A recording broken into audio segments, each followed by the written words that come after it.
안녕하세요. 결국 머스크가 트위터를 인수했습니다. 인수할 수밖에 없었고 상황상 그렇게 돼야 되는 이유에 대해서 제가 말씀드렸던 적이 있었는데 금액도 뭐 그렇게 더 주진 않았어요. 매각 금액도 440억 달러, 55조에 인수를 했죠. 주당 54.2달러입니다. 프리미엄 예전에 말했던 대로 38% 얹어주고 끝났습니다. 트위터 경영진 입장에서도 이 거래가 나쁘지 않다 라고 판단했던 거죠. 돈을 더 받기 위해서 블라핑을 했지만 결국은 그냥 합의를 보게 됐다, 이렇게 볼 수 있어요. 왜 그러냐면 트위터 자체가 이용자 수가 많지가 않아요. 2억 명밖에 안 됩니다, 하루에. 페이스북이 이제 하루 이용객이 30억 명이 넘는 걸 봤을 때 트위터는 뒤안길로 물러나는 상황이었기 때문에 좋은 값을 받고 파는 것도 나쁘지 않다, 이렇게 표현한 거고요. 그럼 우리가 봐야 될 거는 머스크가 왜 이렇게 빚을 내면서까지 트위터를 인수해야 되는 것인가, 다른 목적이 있는 게 아닌가, 그것에 대해서 이야기를 해야 됩니다. 저번에 제가 영상 찍었던 거기서 못했던 것들이 있어요. 그래서 제가 이야기를 해보려고 합니다. 머스크 입장에서 이렇게 말했어요. 표현의 자유를 위해서 사는 거다 라고 그때 댓글 주셨던 분들이 표현의 자유 때문에 사는 거지 다른 목적이 있는 거 아니다란 말하는데 과연 그럴 거냐는 거죠. 그럼 이렇게 생각해 봅시다. 표현의 자유만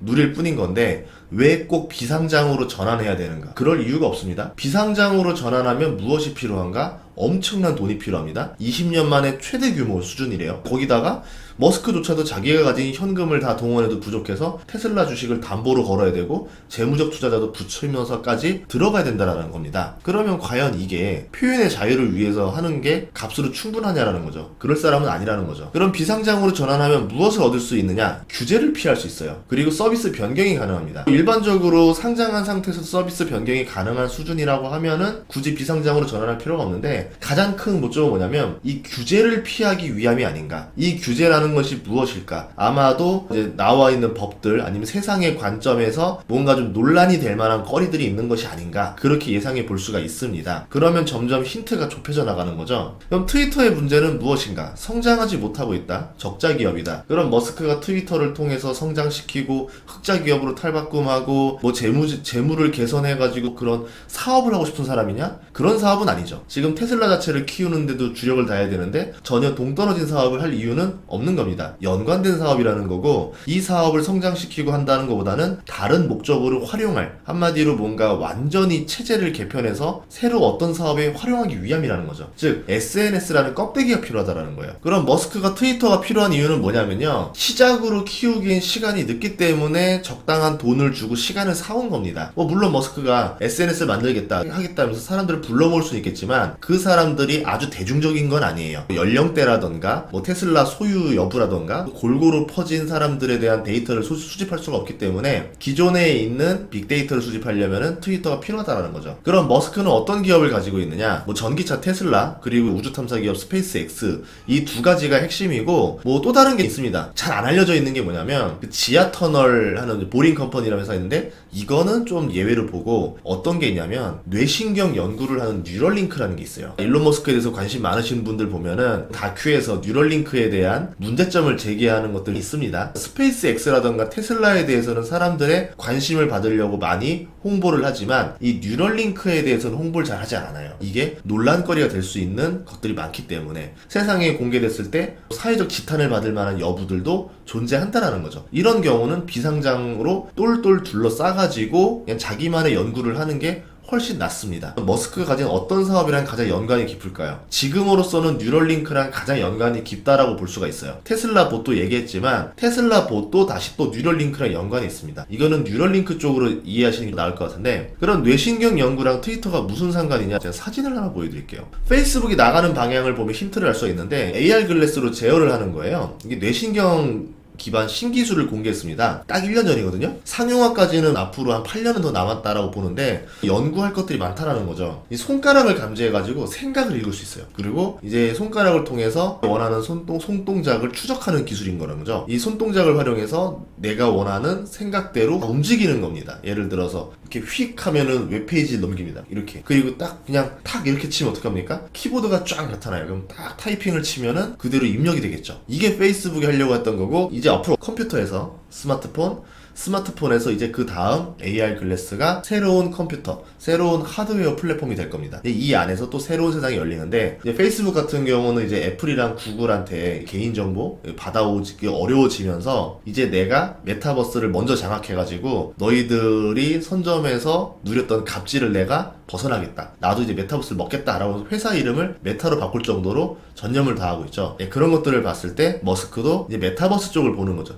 여기를 선점했을 때 테슬라의 미래가 더 넘어가는 거고 테슬라 봇이라던가 그것들까지 동원된다는 겁니다. 그래서 이번에 트위터 인수했을 때 도지코인 주가가 확 올랐던 이유들도 아마 그런 것들이 연동된 것들이 아닐까 이렇게 생각해 볼 수가 있습니다. 테슬라도 애플카랑 맞붙으려면 플랫폼을 가져가야 되거든요. 그래서 트위터를 완전히 개조해서 활용할 가능성이 있다는 거죠. 그러면 테슬라와 연동된 트위터를 통해서 광고 사업을 할 수 있는데 에이 이게 무슨 소리야 라고 하시는 분들이 있는데 그렇지 않아요. 구글, 애플, 페이스북이 광고 사업으로 돈을 많이 번다 생각하는데 아마존도 이런 걸로 돈을 잘 법니다. 아마존도 빅데이터를 쌓았기 때문에 테슬라도 여기에다가 발을 걸치겠다는 거예요. 실제로 뉴스를 보면 이렇게 나와 있어요. 페이스북은 그동안 전략적인 측면에서 하드웨어 제품을 출시했다. 여러 가지들을 통해서 개인의 데이터를 수집하고 패키지화할 수 있다. 이걸 통해서 광고 시장에서 효과를 보겠다라는 거죠. 아마존이 페이스북보다 온라인 광고 시장에서 뒤늦게 진출했지만 지금 페이스북이랑 구글을 위협할 정도로 급성장하고 있는 배경에는 하드웨어 제품을 출시해서 개인 사용자의 콘텐츠 서비스, 소비 데이터들을 축적한다라는 겁니다. 결국은 물건을 팔아서 돈을 벌지만 고객의 빅데이터까지 수합하면서 아주 효율적인 사업을 한다라는 거죠. 페이스북이 준비 중인 뇌파를 읽어서 기기를 조작하는 기술은 새로운 종류의 컴퓨터 플랫폼이면서 기존과 다른 새로운 개인 데이터 시대를 열고 있다. 이 개인 데이터는 그동안 접근할 수 없었던 사용자의 심층 정보를 엿볼 수가 있고 상품의 구매나 서비스 소비 방향, 브랜드 인지도 등을 정확하게 파악할 수 있다. 아까 말했던 대로 그동안 접근할 수 없었던 이것들 개인의 정보들을 가져올 수 있다는 겁니다. 참고로 티맵 같은 경우 보면요, 맛집 알려줘라고 하면은 기가 막히게 맛집 잘 정리합니다. 그리고 이것들을 활용해서 사람들의 도로 정보라던가 빅데이터를 수집하죠. 카드사 같은 경우도 고객들이 쓰는 그 카드 기록을 보면서 빅데이터를 수집해내죠. 뉴스에서 보면은 20, 30대가 찾는 맛집의 종류는 이러면서 사업의 트렌드 변화까지 미리 알려주고 있습니다. 이제 완전 자율주행의 시대잖아요. 차를 타면서 게임을 하고 차를 타면서 영화를 보고 차를 타면서 쇼핑을 해야 됩니다. 그러려면은 이 사람의 성향을 정확히 파악해야 돼요. 그럼 트위터를 통해서 이제 말에 대한 뉘앙스, 이 사람의 표현, 실제로 이 사람이 가지고 있는 거, 실제로 원하는 것들, 검색어, 쇼핑, 그리고 이제 개인적인 성향들까지 정보를 수집해야 되는데 이거를 테슬라가 얻어낼 수 있는 방법이 없었다라는 거죠. 그러면 트위터라는 거는 굉장히 훌륭한 도구가 될 수 있다라는 겁니다. 그럼 이것에 대해서 뉴럴링크와 연계해서 뭔가를 더 하려고 할 때 당연히 규제가 많이 떨어질 수도 있고 사회적으로 감시가 심해지다 보니까 자유롭게 연구하고 싶어서 비상장사로 전환하는 것이 아닌가.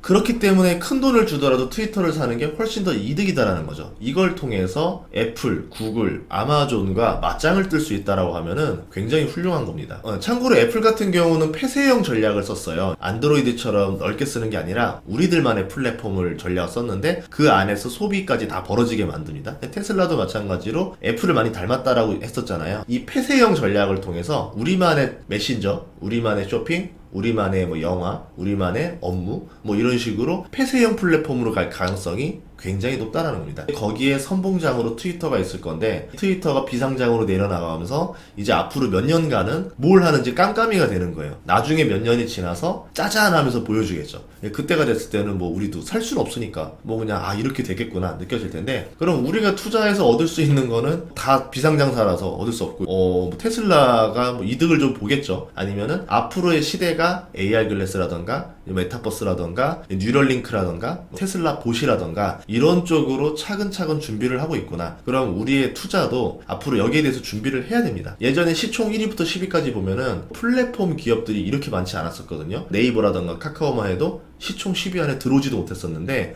어느 날 들어오더니 굉장히 높은 순위를 차지하고 있습니다. 그 외에 나오는 이제 플랫폼에 가까운 기업들을 보면은 굉장히 높은 시가총액으로 상장을 한다던가 이런 모습들을 볼 수 있죠. 그만큼 시대의 변화에 따라서 가치가 올라가는데 앞으로 한 5년 뒤, 10년 뒤에는 어떤 세상이 벌어질지, 내가 무엇을 사야 좀 더 큰 수익을 낼 수 있을지 이런 것들도 고민해 보시면 좋을 것 같습니다. 다음 시간에도 알찬 정보로 찾아뵙도록 하겠습니다. 구독과 좋아요, 알림 설정 부탁드릴게요. 고맙습니다.